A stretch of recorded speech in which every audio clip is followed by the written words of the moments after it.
let's work with markers a bit. Let's understand how to get markers first of all on the timeline. The first thing you want to know is there are markers for the compositions. That is the markers that you put here on the work area. They are called composition markers. And there are markers that you can put on a certain layer. They will appear just here. Let's see how to do that. So we agreed we have composition markers and layer markers. Each one of them will have a certain use depending on what you want, of course, to achieve and what kind of information you want to capture or add to your layers or to your composition. First of all, let's get a marker inside the work area here or a composition marker. I press F2 and deselect everything. Your first option is this little button here that looks like a shield. This is the button where you can click and drag and you will have created a marker on the work area. It's a composition marker. Now notice it's the first marker, so it has the number 1 here. And I'll show you how to edit this one. If you click again and you drag, you will have another marker that has the number 2 here. And so on, you can get as many markers as you want. If you want to remove a marker, just drag it outside, it's gone, and you know another 5 is going to appear here.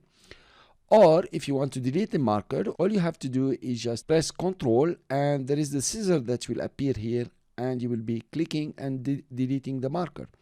Let's say here on number 2, I press Ctrl, I delete it. I can create a new marker now. If I bring it in, notice it's marker 1 that is coming back. So now marker 2 is coming in.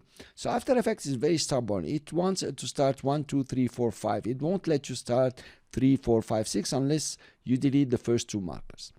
Another thing you look about markers, you can right click on a marker and you have setting, go to marker time, delete this marker, delete all the marker and lock this marker.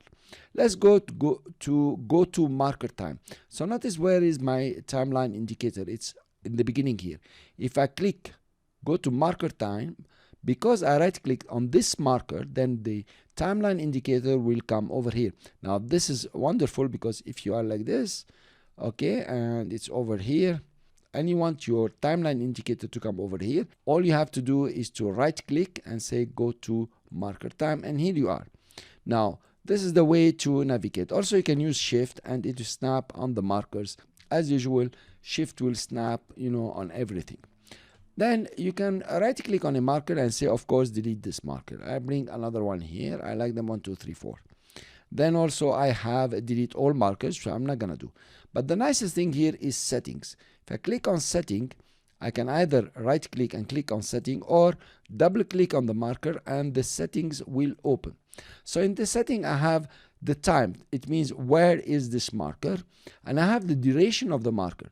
So a marker doesn't have to be on a single frame, it can be on several frames. It means you can here say time, it starts at 1, that's 1 second, and it extends for 2 frames.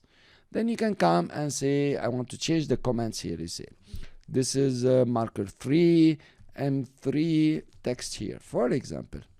Okay, and you have here chapter and web links. I'm not gonna go through that now. It's really a whole lesson if you want. And I click OK. You notice now I have a label for the marker, and the marker now there is a very small line. I tried to zoom in. That is only 2 frames long. Cool. Fine. I can double click again and change the text. Of course, you know, text here. Delete this one. Change the timing here. I will put it back to 0 and say okay. So when I don't put a time here, the duration, it's only a single frame. If I put a duration, then it will be many frames. Like you can see here, there is this tiny line under the text here. I'll double click and remove it. Put back to 0. I just want to show you several times. Then I can move and press shift and so on. If you select a layer here, you cannot drag this one and it doesn't come on the layer. It still comes, you know, on the composition markers or the work area.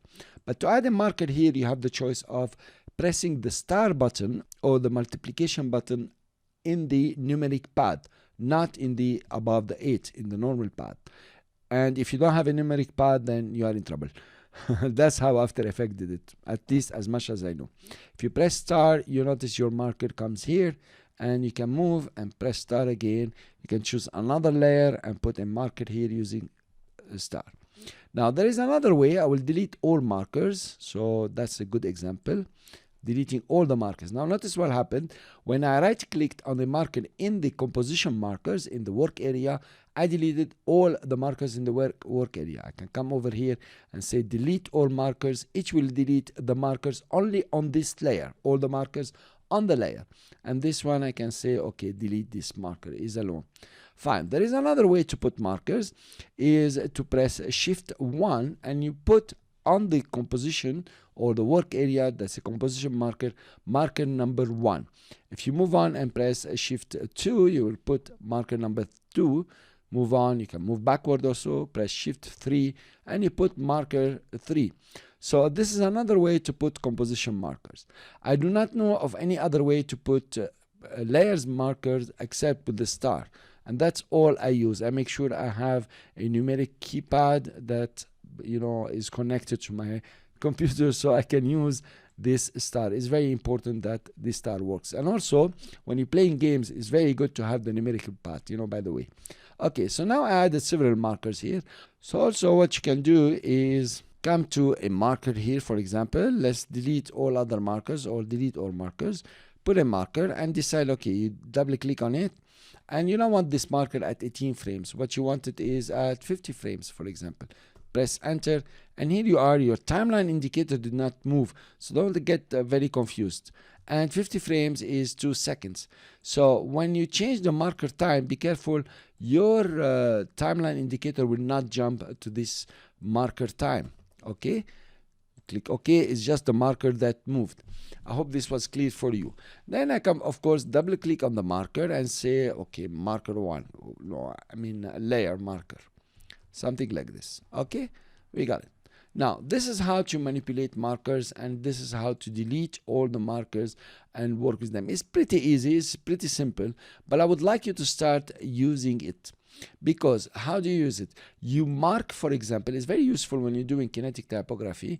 You mark where your layers want to start, your keyframes want to start, or some kind of action that is starting, and then use that marker. You jump to this marker to put the keyframe, to trim the layer, or to start a certain effect if you like.